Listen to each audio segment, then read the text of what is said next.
वो अगर आज जिंदा होते तो भारत की राजनीति के सबसे बड़े चेहरे में से एक होते। वो प्रधानमंत्री भी बन सकते थे, लेकिन उनका शौक उनके लिए काल बन गया। उनकी मां देश की प्रधानमंत्री रही। सत्ता की बागडोर भले ही उनके हाथ में थी, लेकिन पर्दे के पीछे से सरकार के हर बड़े फैसले में कहीं न कहीं उनका हाथ होता था। देश के इतिहास में कई ऐसी घटनाएं हैं जिनसे देश पर बहुत बड़ा असर पड़ा। ऐसी ही एक घटना 23 जून 1980 को हुई, जिसने भारतीय राजनीति के समीकरण ही बदल दिए। पर्दे के पीछे के इस खास एपिसोड में बात होगी उस दुखद दुर्घटना की, जिसने इंदिरा के लाडले संजय को उनसे हमेशा हमेशा के लिए छीन लिया।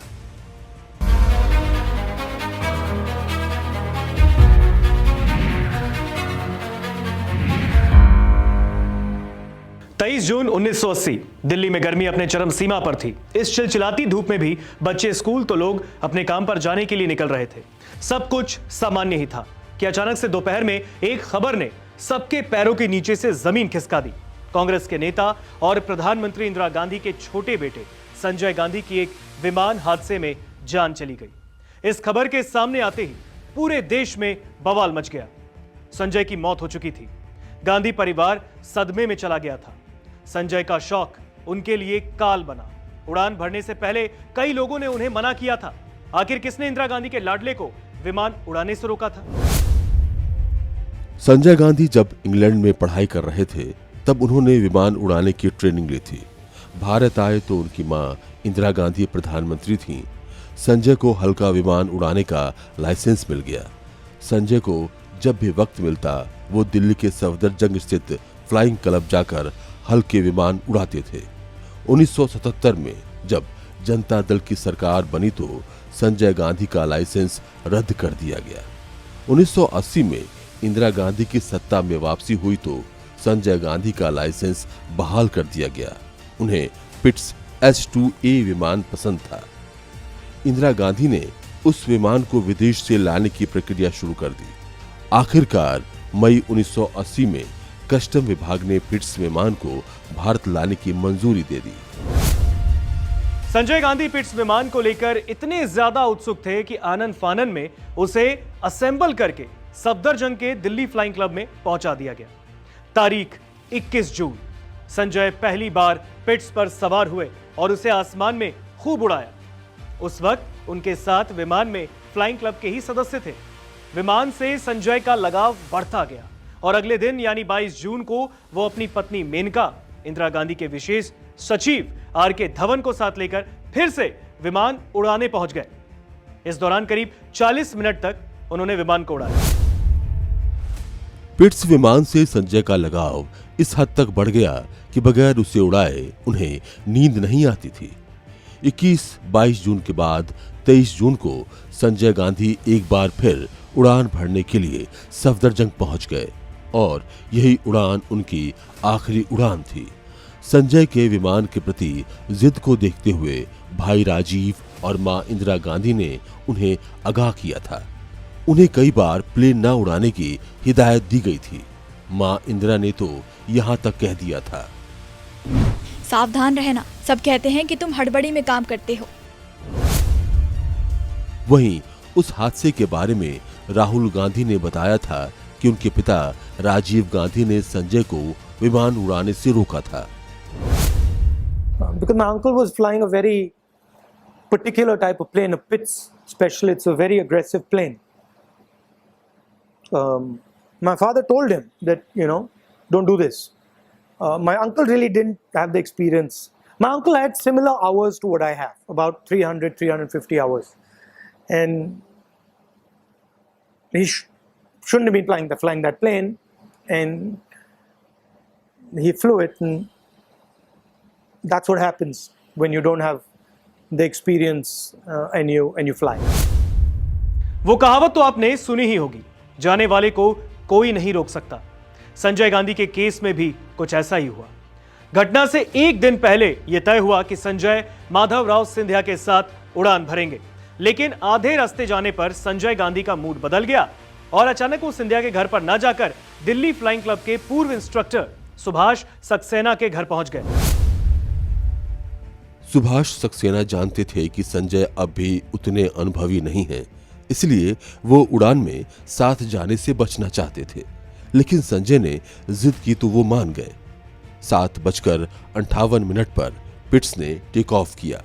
संजय लूप बनाकर दिल्ली के आकाश में 12 मिनट तक उड़ते रहे।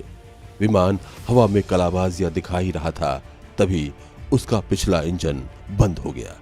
घटना के वक्त वहां मौजूद एक शख्स ने बताया, जहाज पहले तो एक तीर की तरह सीधा ऊपर गया और ड्राइव मारने की तैयारी में एक लूप सा लेने लगा, लेकिन फिर वो उठ नहीं पाया। अशोका होटल के पीछे की खाली जमीन पर जाकर गिरा। संजय गांधी और कैप्टन सक्सेना की मौत हो चुकी थी। जब इस हादसे की जानकारी इंदिरा गांधी को मिली तो उनका कलेजा फट गया। बेटे की मौत के सदमे से थोड़ा संभलने के बाद वो तुरंत अपने एम्बेसडर कार में बैठ गईं और घटनास्थल पर पहुंची। उस वक्त यूपी के सीएम वीपी सिंह इंदिरा के आवास पर बैठे थे। जब उन्होंने इंदिरा को परेशान देखा तो पीछे पीछे चल दिए। घटनास्थल पर संजय के शव को एम्बुलेंस में रखा जा रहा था। इंदिरा भी उस एम्बुलेंस में सवार हो गई, जिसमें उनके बेटे को रखा गया था। इंदिरा को विश्वास नहीं हो रहा था कि उनके बेटे की मौत हो चुकी है। शायद उन्हें उम्मीद थी कि संजय की सांसें चल रही थीं। संजय की मौत ने मां इंदिरा को पूरी तरह से तोड़ दिया था। इस बीच अटल बिहारी वाजपेयी और चंद्रशेखर भी अस्पताल पहुंच गए। इंदिरा ने बेटे की मौत का दुख छुपाने के लिए काला चश्मा पहन रखा था, लेकिन वो जानती थीं कि वो एक मां होने के साथ साथ देश की प्रधानमंत्री भी हैं। बेटे की मौत का शोक तो मनाना था, लेकिन देश की जिम्मेदारियों का बोझ भी उनके कंधे पर था। इंदिरा ने इसे बखूबी निभाया। चंद्रशेखर संतावना देने के लिए आगे बढ़े तो इंदिरा गांधी ने उनसे असम में जारी उथल पुथल पर ध्यान देने को कहा। हम इस मामले में मीटिंग करते हैं।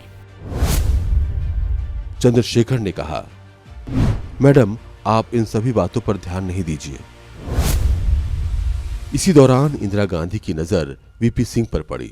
उन्होंने उन्हें तुरंत लखनऊ जाकर जरूरी कामों पर ध्यान देने को कहा। 24 जून को संजय के पार्थिव शरीर को अंतिम दर्शन के लिए इंदिरा आवास पर रखा गया। पूरे समय इंदिरा अपने बेटे के पास ही खड़ी थीं। उनकी आंखों पर काला चश्मा था। सबकी आंखें नम थीं, लेकिन इंदिरा का दुख सबसे बड़ा था। उनके सामने उनके लाडले संजय गहरी नींद में सो रहे थे, फिर कभी ना उठने के लिए। दिल्ली में यमुना के किनारे उनका अंतिम संस्कार हुआ। पूरे समय इंदिरा गांधी ने संजय की पत्नी मेनका का हाथ पकड़ रखा था।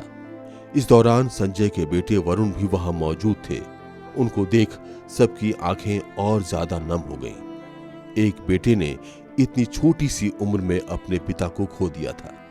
दरअसल संजय गांधी उन दिनों सियासत के सबसे ताकतवर चेहरों में से एक थे। उनका राजनीतिक जीवन छोटा रहा, लेकिन काफी विवादित रहा। इंदिरा गांधी के तमाम फैसलों में उनका हस्तक्षेप रहा।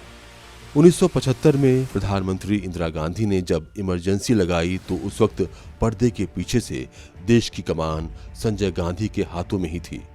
1976 में संजय गांधी ने नसबंदी कार्यक्रम चलाया। बताया जाता है कि उस वक्त इसके लक्ष्य को पूरा करने के लिए लोगों को जबरदस्ती पकड़कर नसबंदी कराई गई। हालांकि इस योजना के लिए कांग्रेस की खूब आलोचना भी हुई। विपक्षियों के निशाने पर अक्सर संजय ही होते थे। संजय गांधी को दुनिया से गए अब कई साल बीत चुके हैं, लेकिन उनके मौत के इतने सालों बाद भी आज भी उनकी बात होती है।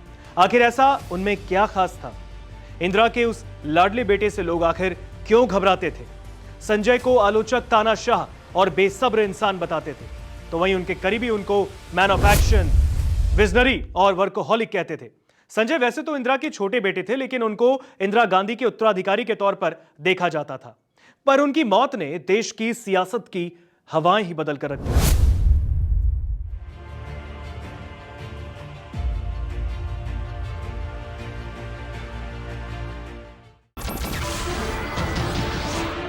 नमस्कार, मैं हूं मानक गुप्ता अगर आपको हमारा ये वीडियो पसंद आया हो तो इसे लाइक और शेयर जरूर करें, और हाँ, हमें सब्सक्राइब और फॉलो करना ना भूलें ताकि आप देश और दुनिया की कोई खबर मिस ना करें।